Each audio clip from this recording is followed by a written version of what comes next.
Olá, meus amigos do Centro Espírita Jesus de Nazaré, mais uma vez aqui reunidos para conversarmos a respeito do Livro dos Espíritos.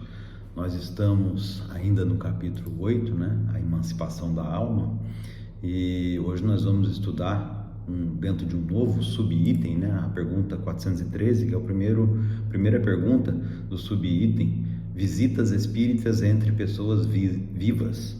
Então, lembrando, estamos no capítulo 8 e na pergunta 413, visitas espíritas entre pessoas vivas. Vivas, ele quer dizer aqui encarnadas, porque não dá para dizer que as pessoas desencarnadas não estejam vivas. Todos estamos vivos, encarnados e desencarnados. O sentido aqui é entre pessoas encarnadas. E a pergunta 413, ela fala assim, do princípio da emancipação da alma durante o sono, que a gente vem estudando, parece resultar que temos uma dupla e simultânea existência.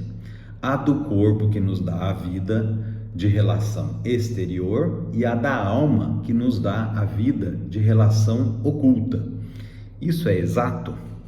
Aí vem a resposta. Então a pergunta quer dizer o seguinte, que nós vínhamos estudando aqui a emancipação da alma durante o sono, e nós já estudamos que a alma fica mais, o espírito fica mais liberto durante o sono, tem inclusive em algumas pessoas consciência do seu planejamento pré-encarnatório para esta encarnação, conversa com os guias, os amigos espirituais a respeito desse planejamento, recebe conselhos e quando volta ao estado de vigília, ou seja, quando acorda, tem algumas lembranças dessas conversas, algumas podem vir como parecendo um sonho, intuições, etc. É isso que a gente estava vendo. E daí ele está perguntando, será que nós temos dois estados de alma,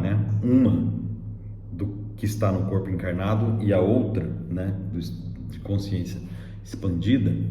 E aí vem a resposta, No estado de emancipação, ou seja, quando estamos dormindo e o espírito liberto, a vida do corpo cede lugar à vida da alma.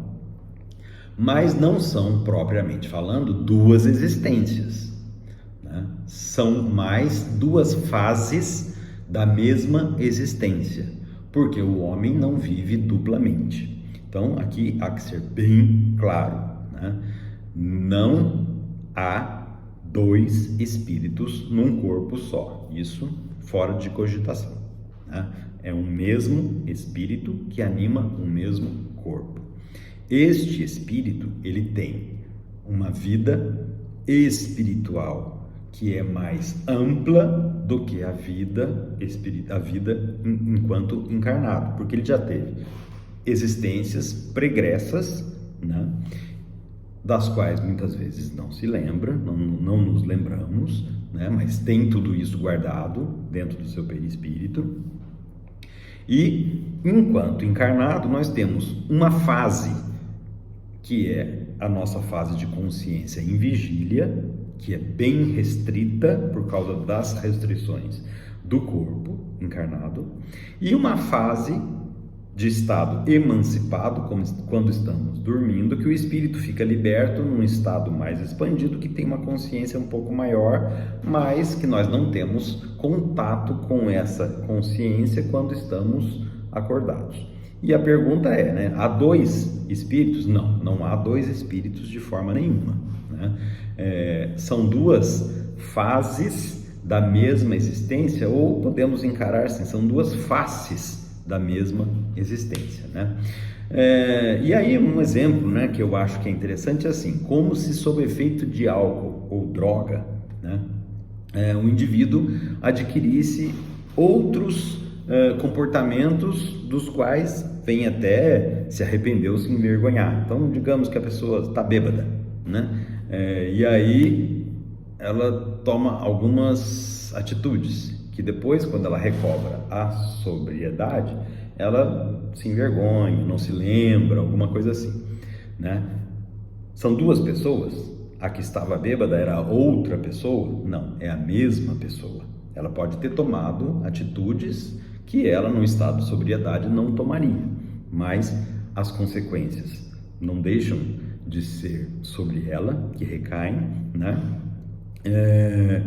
E ela tomou atitudes diferentes. Então a gente pode até pensar assim com muita clareza que, né, nós, enquanto despertos, somos o espírito em estado de torpor, ou aquele que está, na minha comparação aqui, sob efeito de droga.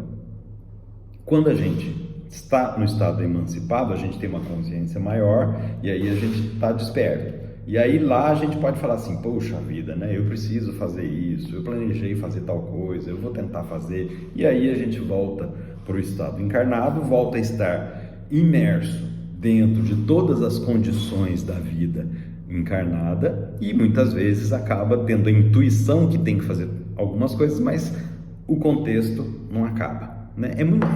Acaba não deixando a gente fazer. É muito comum isso na vida da gente, por exemplo, né? Quando a gente está fazendo assim um exame de consciência e pensando, puxa vida, eu não posso falar mal das pessoas. Eu estou dando um exemplo. Não posso falar mal das pessoas, eu preciso me esquivar de fazer comentários a respeito das pessoas e tal. E aí você fica com aquele propósito, vou fazer isso, vou fazer isso, vou fazer isso, vou ser assim. E aí no dia seguinte você chega lá no trabalho e aí começa a conversar com as pessoas e de repente alguém fala, olha fulano, daí fala, oh, você viu o que fulano fez? Daí você já faz um comentário, pois é, fulano fez isso, não sei o que. Depois você volta de novo e fala assim, puxa vida, eu tinha pensado em não falar mais das pessoas e acabei falando. Então é esse contexto, né, da vida encarnada que muitas vezes nos coloca em situações que a gente faz coisas que mesmo em estado de consciência nós não queríamos mais fazer e acabamos fazendo e depois ficamos nos penitenciando. É isso que a gente precisa se vigiar muito tempo, né? Mas esse é outro assunto. Então é como se fosse isso, né? Então no estado de emancipação nós temos uma consciência mais ampla da nossa existência e podemos muitas vezes ter propósitos de fazer coisas ou de não fazer coisas e que depois, quando recobrada o estado de vigília, a gente acaba fazendo e aí com isso vai levando a vida, né? Então, não sei se eu me fiz bem claro, mas não há dois espíritos e há um estado de consciência mais amplo e o outro mais restrito. E há duas coisas que eu acho que a gente deve ponderar com relação a essa pergunta, né? Uma tá bom, nós temos dois estados de consciência, um mais expandido, o outro mais restrito. E depois de desencarnar, que estado de consciência nós vamos ter? Eu acho que a resposta já é bem óbvia, né? Eu acho que é o estado expandido, né? Que o nosso espírito está liberto, daí está liberto completamente da veste carnal, então o estado é o estado expandido. E uma outra coisa que me passou pela cabeça, né, analisando essa questão os nossos espíritos protetores, eles continuam ao nosso lado, o nosso espírito protetor ou nossos familiares protetores, né, ou quando a gente fala anjos guardiões, né, eles continuam ao nosso lado depois de desencarnados? E a resposta eu acho que é bem assim, né? Eles sim continuam na mesma medida em que estavam quando a gente estava encarnado. Porque a gente sabe que o anjo guardião, o espírito protetor, pode ser pode ser mais de pode ser familiares com quem a gente tem afinidade e tudo, né? Que está ali resguardando a nossa caminhada aqui pela Terra, né? Tentando nos ajudar por afinidade, por amor e tudo. Mas eles não ficam o tempo todo do nosso lado, né? Não é aquele anjinho que fica aqui em cima, né? Do lado o tempo todo, né? Eles têm outros afazeres, muitas vezes cuidam de outras pessoas também, né? Vêm sempre ao nosso socorro quando nós pedimos, mas não estão 24 horas por dia, 7 dias por semana do nosso lado, né? E eles se aproximam mais de nós quanto mais afinidade nós tenhamos por ele. aquelas pessoas que se afastam totalmente da espiritualidade acabam também afastando esses protetores, né? Que continuam com a missão de proteger, tentando ajudar, naquela insistência durante o estado de emancipação, tentando entrar em contato, mas a pessoa que se afasta demais da vida espiritual, muitas vezes, não consegue nem mais estabelecer contato com o seu anjo guardião, com os seus familiares, com os seus protetores, né? Porque tudo é uma questão de afinidade. Quando nós temos afinidade, vibramos na mesma sintonia, nós vemos, nós conseguimos conversar, nós conseguimos estabelecer contato. Quando nós não temos afinidade, né, é muito comum a gente ver nos livros do André Luiz, por exemplo, dizer que tinham espíritos lá em determinada situação que não nos viam devido à diferença de frequência, que eram espíritos que vibravam numa frequência muito baixa, né, muito envolvida no mal, e eles ali, André Luiz, né, Alexandre, por exemplo, ou algum personagem dos seus livros, estavam no mesmo ambiente e aqueles espíritos desencarnados não os viam, por causa da diferença de vibração, de frequência, né? Então, é muito comum isso. Então, claro, os nossos anjos guardiões, espíritos protetores, espíritos amigos estarão do nosso lado, quando nós desencarnarmos, na medida que nós os mantenhamos perto de nós enquanto encarnados, né? É óbvio que no momento de desencarnar, um momento especial da nossa passagem, pode ser que eles venham ao nosso encontro, mas se eles vão continuar ali do nosso lado por algum tempo ou não, depende do nosso estado vibracional. Pode ser que a gente esteja tão bem que nem precise de muito tempo deles perto, né? Então isso, claro, varia de caso a caso.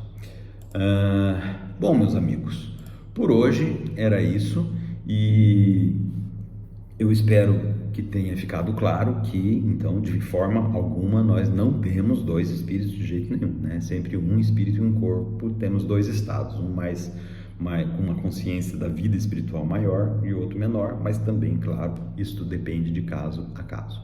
Então, fiquem com Deus e até a próxima.